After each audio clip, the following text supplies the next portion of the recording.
it's very clear from the evidence, both from what Matt Cunningham told us about the presentations to hospital and then what you've told us in the last couple of days from those immediate restrictions. Before, I do want to get your thoughts in further detail on the intergenerational issues. But before we do, Darrell Anderson, the Central Australia Controller, this report to the Prime Minister that's going to be delivered, you would imagine any time now. What's the key? What needs to happen in the report for the Prime Minister to act on? He says he's going to act on it as soon as possible. Look, I understand there's a bit of uncertainty exactly what this report is about, but I think it's primarily about what can be done in the short term around alcohol supply and what needs to be done to reduce supply. Now, from that point of view, we're hopeful that the Northern Territory Government will say to the Commonwealth, following this report, that we think we do need to bring back the Stronger Futures alcohol provisions, which are only one very small part of the whole Stronger Futures legislation. Let's make that clear. That part needs to come back with an opt-out clause, and in order to opt out, there needs to be alcohol management plans, and they need to include a broad range of things, monitoring things like interpersonal violence, hospital presentations, and participation in education as key things to look at before we start to turn the tap back on to particular living areas. Now, on those intergenerational issues we spoke about, and obviously education front and centre, but the Prime Minister also touched on that. You would have heard his comments just a moment ago.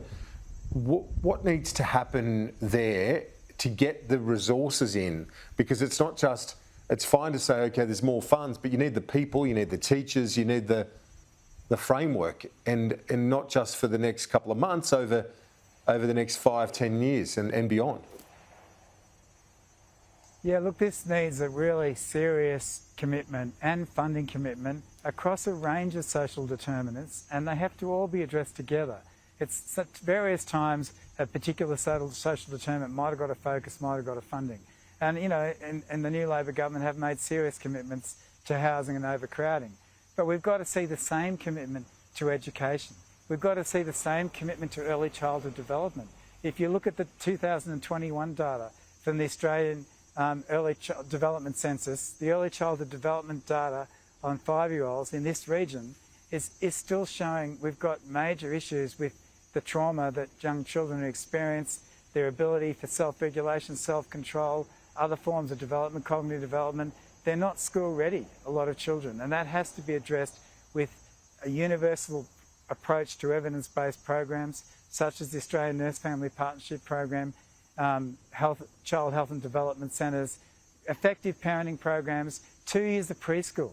We need preschool teachers in remote communities, not just in Alice Springs, and we need 2 years of preschool. This is all before we get to school. Then when we get to school, schools have to be properly funded. They need to be resourced so we get the best teachers.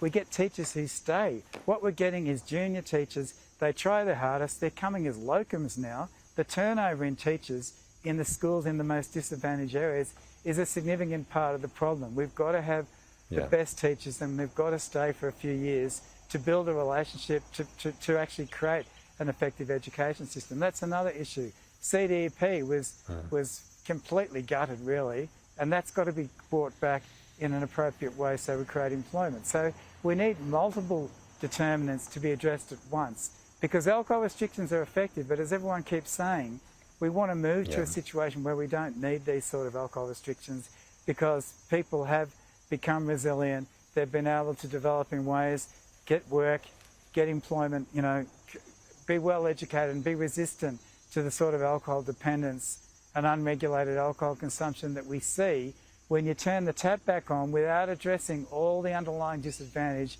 which we know is the root cause of alcohol dependence. Yeah, indeed. It is John Boffa. Dr.